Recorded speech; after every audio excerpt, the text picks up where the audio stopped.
भारतीय इतिहास में 1850 से लेकर 1900 तक का वक्त सामाजिक और सांस्कृतिक पुनर्जागरण का काल माना जाता है।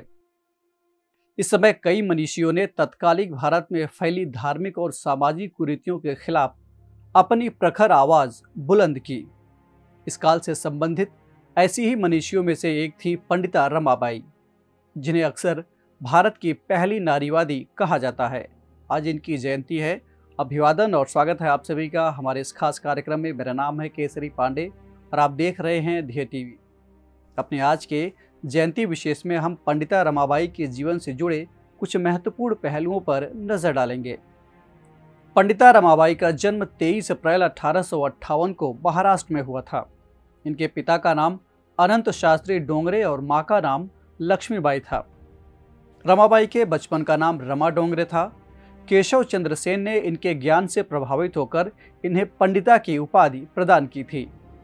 एक बार महाराष्ट्र में एक भीषण अकाल पड़ा, जिसकी वजह से रमा के माता पिता और छोटी बहन का देहांत हो गया। इसके बाद वो अपने भाई के साथ कोलकाता चली आईं। यहाँ उनके ज्ञान की ख्याति काफ़ी फैल गई, जिसकी वजह से कोलकाता विश्वविद्यालय ने उन्हें पंडिता और सरस्वती की उपाधि प्रदान की।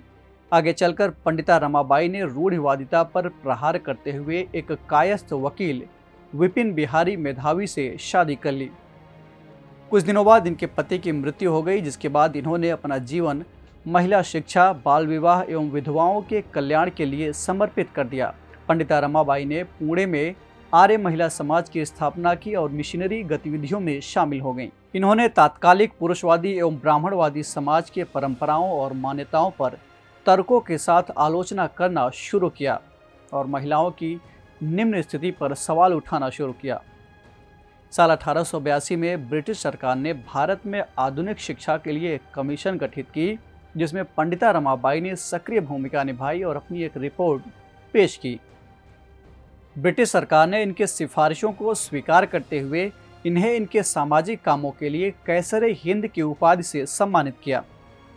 अपने ब्रिटेन प्रवास के दौरान पंडिता रमाबाई ने the high cast Hindu women पुस्तक को लिखा, जिसमें उन्होंने एक हिंदू महिला होने के दुष्परिणामों की विस्तार से चर्चा की। 1886 में पंडिता रमाबाई अमेरिका पहुंची। गौरतलब है कि जब स्वामी विवेकानंद शिकागो के विश्व धर्म सम्मेलन में अपना व्याख्यान दिया, तब वहां पर रमाबाई की अगुवाई में कई महिलाओं ने उनके खिलाफ प्रदर्शन किया और ये सवाल उठाया कि यदि हिंदू धर्म इतना ही महान है तो वहां पर महिलाओं की स्थिति इतनी दयनीय क्यों है। इसके साथ ही स्वामी विवेकानंद के भाषण में महिलाओं की अनदेखी पर भी पंडिता रमाबाई के द्वारा सवाल उठाए गए। बता दें कि स्वामी विवेकानंद और पंडिता रमाबाई के बीच कई बिंदुओं पर मतभेद थे।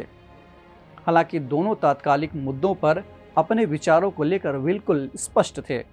जहां स्वामी विवेकानंद धर्म की तार्किक व्याख्या कर रहे थे, तो वहीं पंडिता रमाबाई महिला अधिकारों की वकालत कर रही थी। पंडिता रमाबाई के प्रयासों के फलस्वरूप अमेरिका में रमाबाई एसोसिएशन की स्थापना की गई, जिसका मकसद भारत में चल रहे विधवा आश्रम के लिए संसाधनों को इकट्ठा करना था। बाद में उन्होंने भारत लौटकर विधवाओं के लिए समर्पित शारदा सदन की स्थापना की। इसके साथ ही उन्होंने महिलाओं को सहारा देने के लिए कृपा सदन नाम के एक महिला आश्रम की भी स्थापना की। जीवन भर महिला अधिकारों और भारत के सामाजिक कुरीतियों के खिलाफ प्रखर आवाज उठाने वाली इस महान महिला की 5 अप्रैल 1922 को मृत्यु हो गई। इनके जीवन के संघर्ष को देखते हुए शुक्र ग्रह के एक क्रेटर का नाम रमाबाई मेधावी रखा गया। इसी के साथ यूरोपियन चर्च द्वारा 5 अप्रैल को उनकी याद में फीस्ट डे मनाया जाता है। भारत सरकार द्वारा 1989 में रमाबाई की स्मृति में एक डाक टिकट भी जारी किया गया था।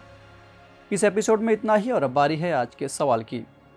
आपको कमेंट करके बताना है कि क्या पंडिता रमाबाई मुक्ति मिशन वर्तमान में भी सक्रिय है।